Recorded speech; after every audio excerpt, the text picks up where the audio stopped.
La escuela llegó a casa.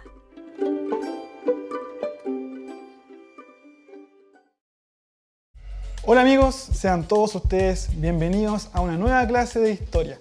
Esto es el programa La escuela llegó a casa, patrocinado por el Departamento de Educación Municipal de Angol. Y el día de hoy quiero que todos ustedes extiendan en sus casas un concepto que hace muchísimo tiempo se viene conversando, que es el cambio climático y cómo este repercute a Chile.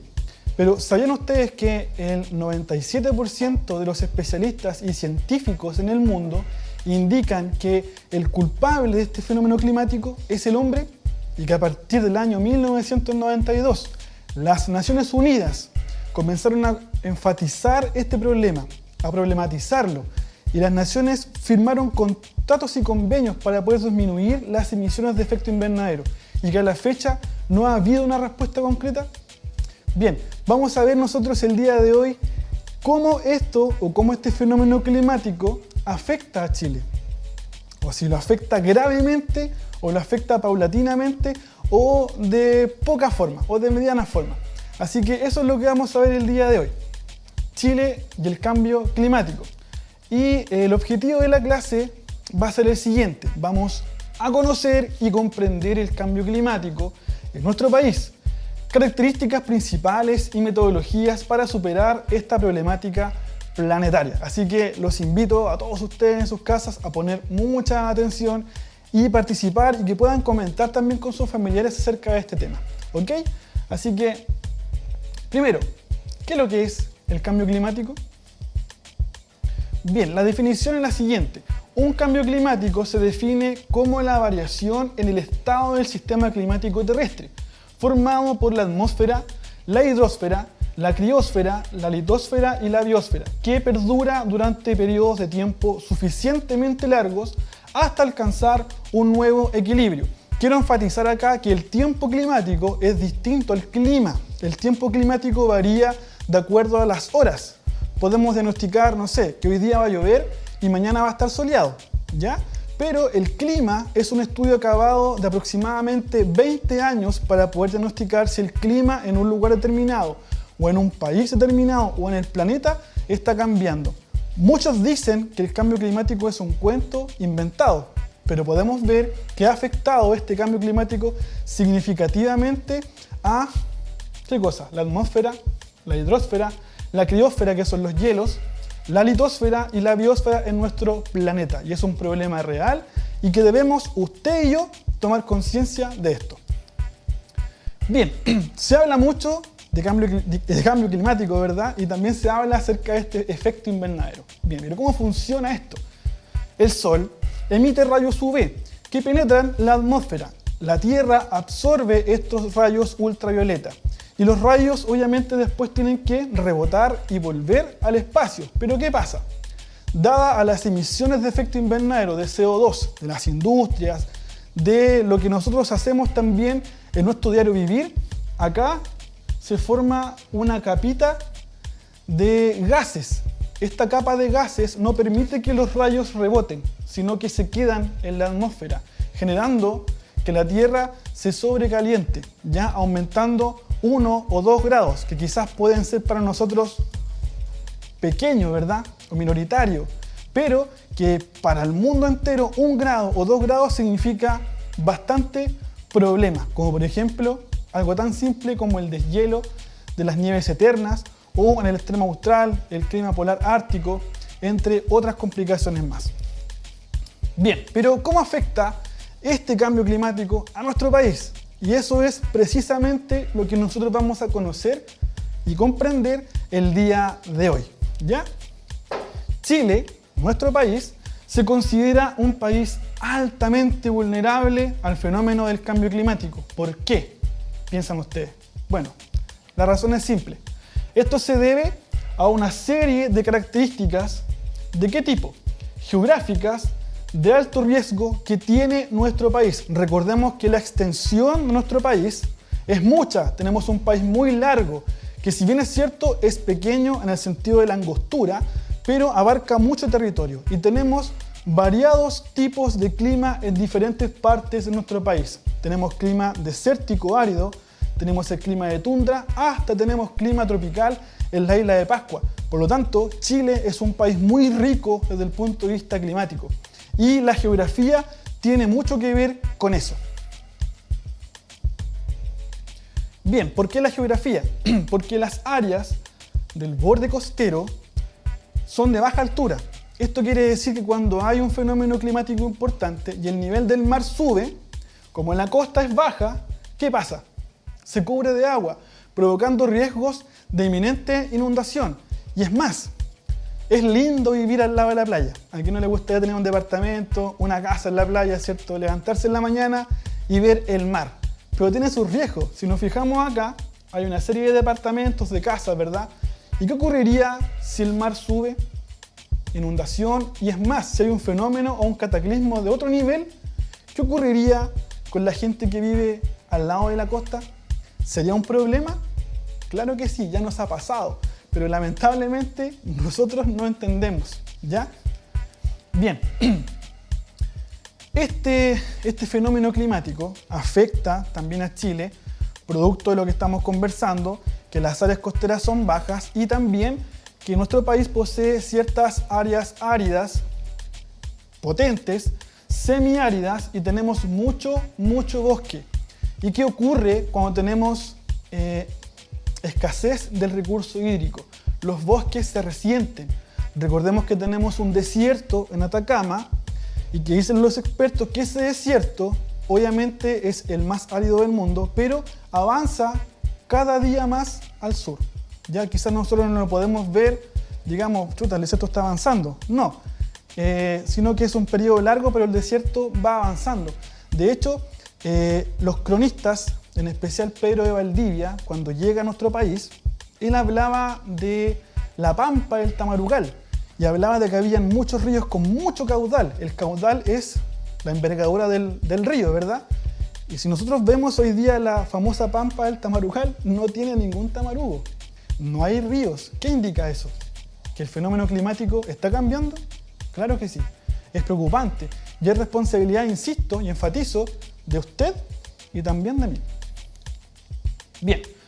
Chile, nuestro país, dada la geografía, es susceptible ¿a qué cosa? A desastres naturales. ¿Desde qué tipo? Aluviones, como por ejemplo lo que pasó el 2015 en Copiapó, terremotos, maremotos, incendios ya provocados por el hombre o de forma natural. Recordemos que tenemos amplias y mucha extensión de bosque comercial, de pino insigne, de eucaliptus, que es altamente inflamable, al igual que miles de hectáreas de bosque nativo.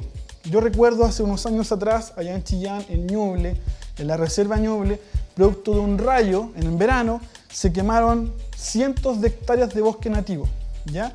O sea, Chile es un país susceptible, como dice ahí, a desastres naturales. Y es más, nuestro país pertenece al cordón de fuego del Pacífico. Eso no quiere decir que nos estamos quemando, no, nada que ver. Sino que hay en la cordillera de los Andes una cierta cantidad de de volcanes activos que en algún minuto pueden erupcionar y puedan generar algún tipo de complicación. Recordemos también que nosotros estamos conversando ahora de lo más bien, ¿verdad? Pero sin darnos cuenta, las placas tectónicas se están moviendo, se están acomodando. Y cuando hay un acomodo abrupto, se genera un movimiento telúrico, ¿ya?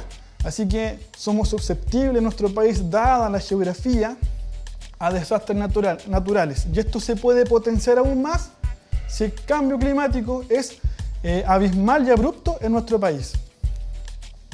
Bien, tenemos nosotros también áreas propensas a sequía. El año pasado y también este verano, sobre todo en la región del Maule, ¿ya? Los ganados, la siembra, se vio afectada en sobremanera producto de la sequía. Es más, quizás ustedes vieron en las noticias que el ganado aquí en bovino fue trasladado más al sur porque no tenían pasto ni tampoco agua. Se secaron las napas subterráneas, los ríos están secos. Si se fijan acá, la tierra, estas son imágenes de acá en nuestro país, ¿ya? Acá está el antes y el después de lo que se veía, obviamente, como un cierto Edén, con mucha agua, todo verdecito, a no tener nada y tener vegetación xerófita, que está acá nada más, que es la vegetación que vive en estas partes que son áridas. Así que el problema es real, es verdadero en nuestro país y tenemos que tomar conciencia, insisto, de este tema, aprender a vivir la gente con estas problemáticas. Porque ¿qué es lo que ocurre cuando la gente que trabaja en el campo y trabaja con animales no tiene agua, no tiene forraje? Obviamente tenemos un problema económico desde ese punto de vista. ¿Por qué? Porque la gente se queda sin trabajo, se queda sin sus recursos que antes sí los tenía. Bien, y aquí algo interesante. Las nieves en las altas cumbres de la cordillera de los Andes se consideran como nieves eternas, o sea que siempre van a estar ahí. Pero ahora nos podemos dar cuenta de que ese siempre van a estar ahí no es tan así, no es tan verdad. Fíjense ustedes, en el año 1970, nosotros mirábamos, la gente que estaba en ese tiempo miraba hacia la cordillera, todo blanco, inclusive en verano. Hoy en día, ¿qué es lo que ocurre cuando miramos hacia allá? Notamos que hay un deshielo preponderante, abismal. En 2009, estamos en el 2020. O sea, este avance de deshielo, de descongelamiento de las nieves supuestamente eternas, ha avanzado mucho más, ¿ya? Inclusive al 2030 se espera que las nieves desaparezcan. Ya es un problema real. Inclusive en el relieve del Piamonte, que se le denomina así, que está en Curicó, hasta esta zona más o menos de Los Ángeles aproximadamente, que es el relieve de montaña precordillerano, a esta fecha estaba completamente lleno de nieve. Hoy en día nosotros vamos hacia allá y hay zonas que antes estaban tapadas con la nieve, hoy en día eso no ocurre, ¿ya? O sea, el problema climático en nuestro país acerca de estas nieves supuestamente eternas es un problema grave. Y si nos fijamos acá, este es el relieve del Piamonte. Esto estaba completamente tapado con nieve antes y hoy en día no tiene nieve, ¿ya? O sea, es un problema real, es un problema verdadero, verídico y que está ocurriendo y que debemos acostumbrarnos nosotros a poder cambiar nuestros hábitos para poder cooperar para que este problema tome una solución concreta. Bueno, aquí tiene que ver mucho lo que yo les estaba conversando. Zonas urbanas con problemas de contaminación muy graves. Si nos fijamos acá está la imagen característica de Santiago, ¿verdad? Si nos subimos al Cerro Santa Lucía, ex Cerro Huelén, podemos ver que hay una capa como de neblina, inofensiva, que no hace nada. Pero verdaderamente si nos fijamos en la imagen de acá, esto es lo que hay ahí, ¿ya? Esta cochinada que está acá, la respiran los santiaguinos, el smog, generando problemas respiratorios y un sinfín de cosas más, ¿ya? Bien, ¿y quién es el responsable de esto? Nosotros, acá. Yo recién el día de ayer revisé la página del Ministerio de Medio Ambiente y había una serie de ciudades que estaban con restricción, incluyendo Temuco para las Casas, Santiago, Chillán, Chillán Viejo, entre otras más. ¿Ya restricción en qué sentido? En esto, ¿ya? En la chimenea, en la quema de la leñita verde o seca, la combustión lenta en las ciudades, que genera mucho, pero mucho smog.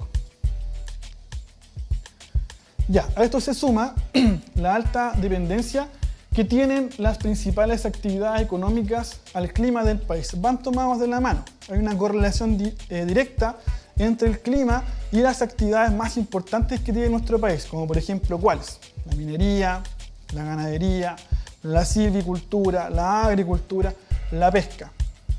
Por ejemplo, si ocurre un fenómeno climático o un cambio climático abrupto, supongamos, con el tema agrícola, ya lo mencionamos, la gente se queda sin trabajo, los animales no pueden pastar, lo que pasa también con las mareas, el océano en nuestro país, cuando hay fenómenos climáticos importantes, como por ejemplo la marea roja, o otros fenómenos climáticos más que afectan al océano, los pescadores de gran escala se ven afectados, pero mayoritariamente los pescadores artesanales ya se quedan sin trabajo, sin sus recursos.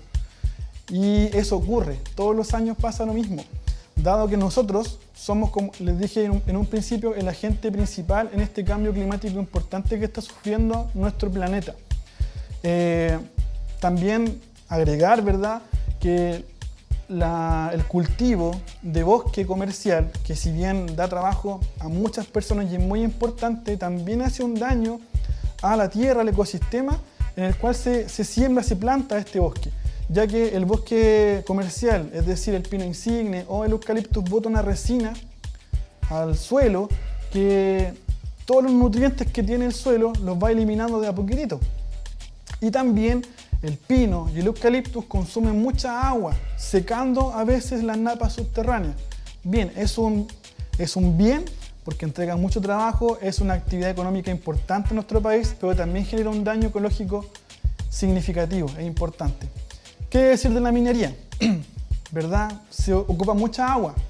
Ustedes me pueden decir, pero ¿cómo si en el desierto? Sí, pero los ríos que allí hay, las lagunas que allí hay, el agua la sacan, la extraen.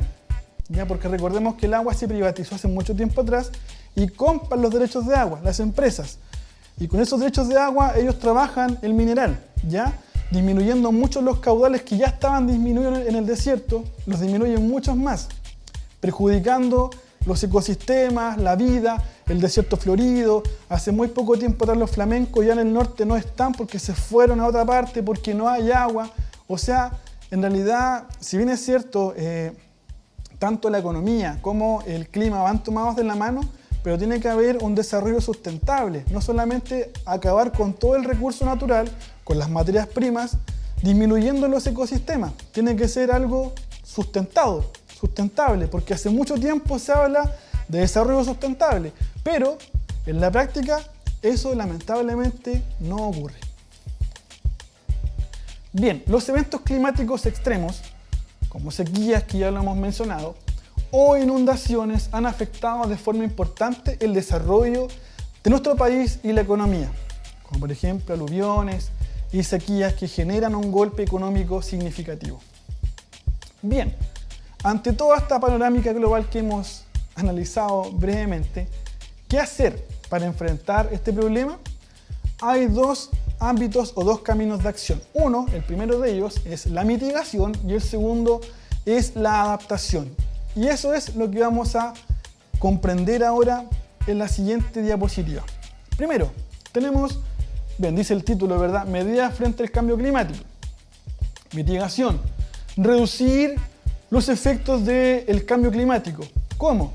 Reducción de gases de invernadero, con diferentes políticas, restricción vehicular, la restricción en las chimeneas, entre un sinfín de cosas más, la captura a través de mecanismos y de máquinas de la emisión de carbono, el uso de energías renovables y el uso también de transportes sostenibles no convencionales.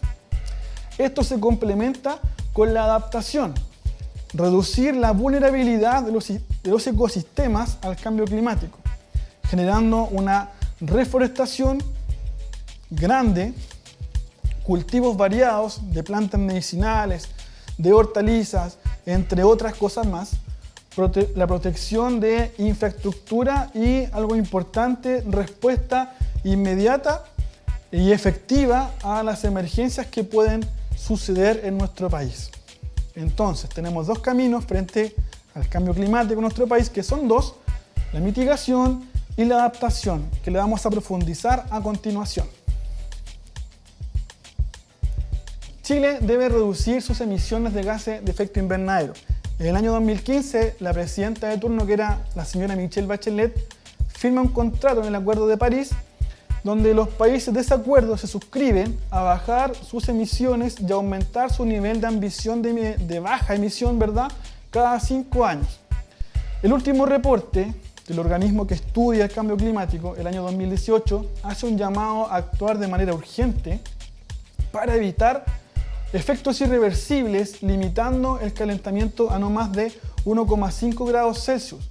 Esto requiere de cambios rápidos, de gran alcance y sin precedentes en todos los aspectos de la sociedad. Y quiero hacer un alcance acá. Siempre se habla de cumbres de la Tierra, como la que sucedió en Río de Janeiro, la cumbre de París, entre otras cumbres más que se realizan para hablar de este tema, tomar acuerdos, pero los países que son mayores emisores de CO2 en el mundo, que son China, Estados Unidos, entre otros, no firman estos acuerdos. Entonces,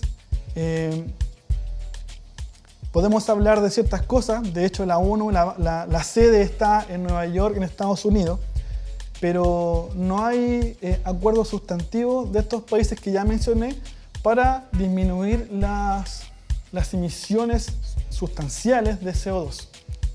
Mientras no lo hagan, el agujero en la capa de ozono va a seguir teniendo la magnitud que tiene y va a seguir acrecentándose mucho más.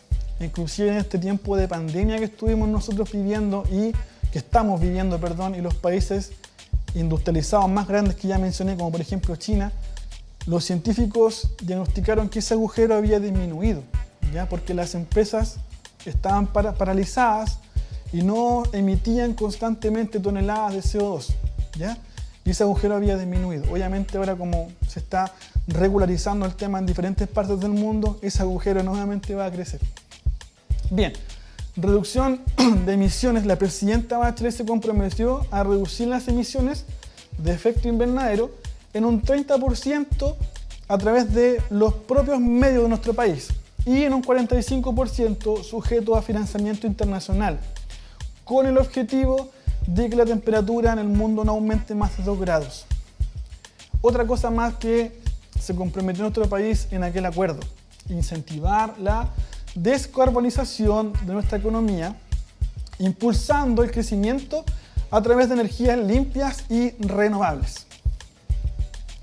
Bien, para alcanzar nuestra meta de disminución de emisiones, las principales medidas son fomentar las energías limpias y renovables, no convencionales como lo establece la Agenda de Energía Internacional. Todo lo que acabamos de hablar tiene que ver con mitigación, ¿ya? Acá están las energías renovables, los paneles solares, la energía eólica, que la podemos ver acá, ¿cierto?, en Renaico, y que es muy significativa y se está llevando a cabo estos planes en gran parte de nuestro país, de nuestro territorio nacional. Y aquí algo interesante: la empresa Volvo, el año 2019, se comprometió y firmó pactos a no construir más vehículos impulsados por energía fósil. Y acá es algo contraproducente, ¿verdad? Porque la tecnología en los vehículos cada vez ha aumentado más. Uno se puede sentar en un vehículo, parece que estamos en una nave espacial, tenemos pantalla digital, calienta asientos, falta solamente que el auto se conduzca solo. Pero aún los vehículos son potenciados o son traccionados con energía fósil, ¿ya? Entonces Volvo, que es una empresa mundialmente conocida, muy importante, se comprometió a cambiar su sistema para generar vehículos y producir vehículos de energía limpia, no convencional. De hecho, hay una fórmula, la Fórmula E, está la Fórmula 1, ¿cierto?, que son los vehículos de alta gama que corren en la Fórmula 1, y está la Fórmula E, que son vehículos que son movidos por energía limpia. De hecho, en Santiago han habido 2 carreras ya en Santiago de Fórmula E en nuestro país. Y si nosotros vamos por la carretera, en ciertas bencineras, no voy a dar nombre, hay estos aparatitos, porque ya hay vehículos que son movidos por energía limpia y renovable acá en nuestro país. Y hay que decir también que, según estudios, dicen que petróleo hay para unos 40 años más y que el recurso va a empezar a escasear. Y me pregunto yo, y le hago la pregunta a ustedes: ¿qué va a pasar con esa gran cantidad de vehículos que también tengo yo, ¿cierto? Y quizás ustedes también, que se mueven por energía fósil? ¿Qué va a pasar con eso? No tengo idea. Esperemos, ¿cierto?, de que no ocurra, de que estos vehículos vayan a parar, ¿cierto?, a depósitos, de que contaminen mucho más, sino que hayan planes de emergencia para poder, no sé, reparar, acondicionar o buscar alguna alternativa para que esto, ¿cierto?, no tengamos cementerios inmensos de miles de vehículos muertos que puedan hacer un daño terrible a los ecosistemas del mundo, del planeta en sí. Bien, Chile, a través también de todas estas acciones mitigadoras, crea leyes, como por ejemplo la Ley de Eficiencia Energética en Chile, que busca ayudar al uso racional y eficiente de los recursos energéticos, para así contribuir a mejorar la productividad y la competitividad económica, además de mejorar la calidad de vida de las personas y reducir las emisiones de gases contaminantes. Bien, el año 2015 en adelante entran planes en vigencia, 14 nuevos planes que tienen que ver con esto, en diferentes áreas que después las voy a mencionar.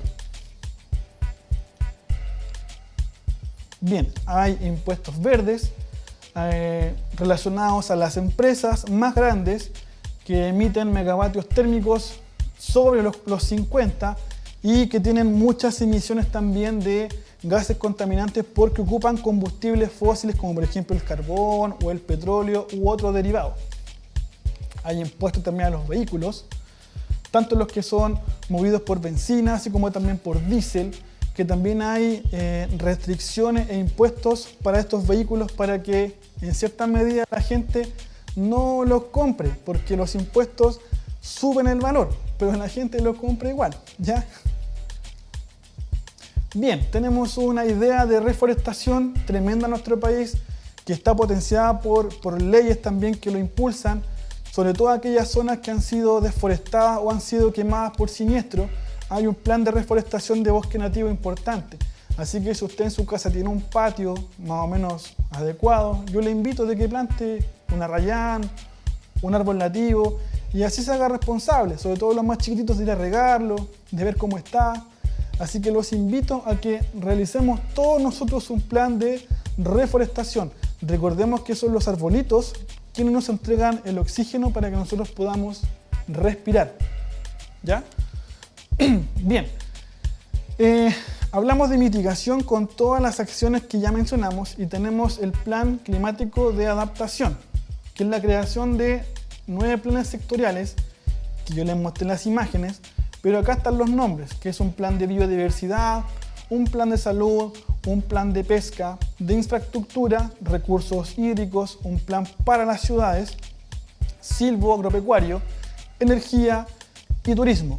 Y agregar uno más que yo creo que es muy importante, que es que hace un tiempo a esta parte, del año 2015 en adelante, los colegios y las escuelas, hay planes relacionados con el cuidado del medio ambiente. De hecho, todos los colegios y escuelitas pueden postular a estos sellos verdes o a estos sellos medioambientales y son calificados.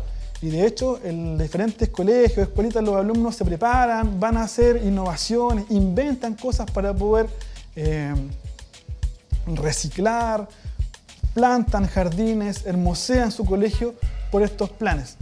Y yo creo que es muy significativo, ya que hace conciencia o crea conciencia en los más pequeños acerca del cuidado del medio ambiente. Quizás esto hubiera sido mucho mejor hace mucho tiempo atrás, pero si se está haciendo ahora, bueno, también es válido y es positivo. Bien, la responsabilidad del cambio climático tiene que ver con el cómo vivimos, como ya lo vimos, ¿verdad? Cómo nos movilizamos y también cómo nos calefaccionamos en nuestras casas. Y aquí una frasecita para ya ir finalizando. Si nosotros cambiamos el mundo con toda la tecnología y con todo lo que nosotros pudimos crear como seres humanos, ahora nos toca a nosotros cambiar y adaptarnos a este mundo que nosotros mismos generamos para que cambiara. Así que los invito a todos ustedes a tener un jardín, poder regarlo de forma adecuada y responsable.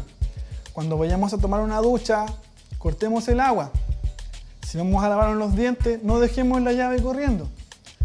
Si queremos lavar el automóvil, ahora que está lloviendo, dejemos un baldecito afuera de la casa y que se llene con agüita, ¿ya? Para no gastar el agua que es limpia para nosotros, para el consumo diario. Acá, algo interesante. Tome una botella, llénela con agua y deposita en el estanque del baño. Eso va a generar que cada descarga que nosotros hagamos sea con menos agua, ¿ya? Y así ayudamos también al cuidado del recurso hídrico, que es muy interesante y muy importante. Y lo que les dije, ya he mencionado, plantemos hortalizas, plantas medicinales, si tenemos un patio, una huerta, intentemos hacer esto. Bien, hay calendarios de siembra y de huerta en internet, ustedes los pueden descolgar de ahí para que pueda ver qué puede plantar en diferentes épocas del año. Si vivimos cerca del trabajo, intentemos movilizarnos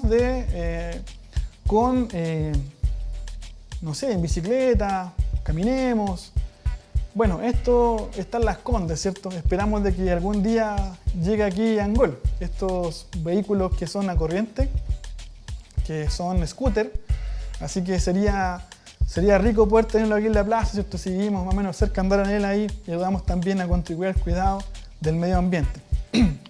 ya para ir finalizando, y invito también a los chiquillos del set que podamos jugar para finalizar la clase, yo les voy a presentar acá 6 componentes que tienen que ver con las emanaciones del dióxido de carbono y que perjudican y hacen todo este tema del efecto invernadero.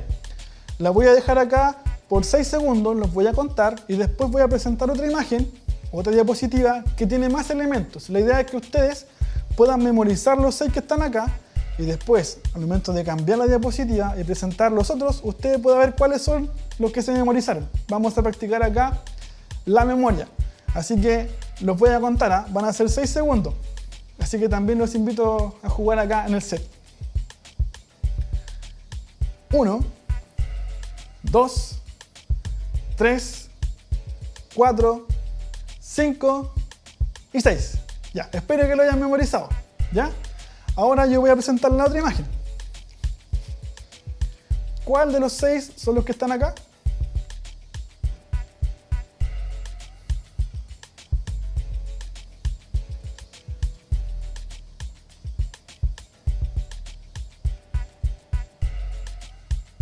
Ya, espero que en sus casas también hayan jugado y hayan podido memorizar. Los 6 componentes que afectan gravemente al cambio climático son los siguientes, los que están ahí. Y los chiquillos les achuntaron: dióxido de carbono, vapor de agua, ozono, metano, óxido de nitrógeno y fluoruro de carbono. Así que muchas gracias, ha sido un placer, ha sido un gusto. Que Dios a todos ustedes les bendiga, cuídense mucho y nos vemos en una próxima oportunidad. Hasta luego.